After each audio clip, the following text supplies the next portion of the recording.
খ্যাতি যখন চারপাশে ছড়িয়ে যায় তখন মানুষ হয়ে যায় সেলিব্রিটি। যেদিকে সে যাক না কেন শুধুই জয় জয়কার।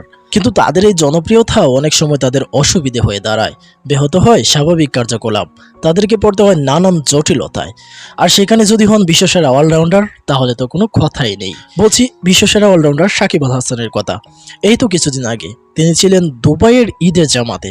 তাকে যাতে না চেনা যায় সেজন্য তিনি কালো মাস্ক এবং ছদ্মবেশ ধারণ করেছিলেন, কিন্তু সেখানেও তার রক্ষা মিলল না। এই উপচে পড়া মানুষের মাঝে তাকেও সাধারণ একজন মানুষ বলেই মনে হচ্ছিল, এমনকি সেরকমই দেখাচ্ছিল। এসবের মাঝেও তাকে আর চিনতে বাকি রইল না যে তিনি সাকিব আল হাসান।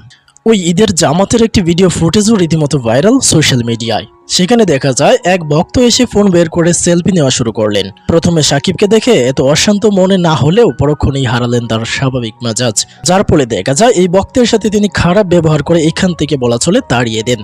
তারপর সামনে বসা একজন লোকের সাথে এই বিষয়ে কথা বলতেও দেখা যায় সাকিব আল হাসানকে। যদিও বা নির্বাচনের সময় আমরা উল্টোটা দেখেছি, সাকিব বসে আছে, অপরদিকে মেয়েদের দল মোবাইল নিয়ে মন মতো ছবি ওঠাচ্ছে। একটা সময় মোবাইলটি তার মুখে লাগে অবস্থায়, কিন্তু তিনি কিছুই বলেননি।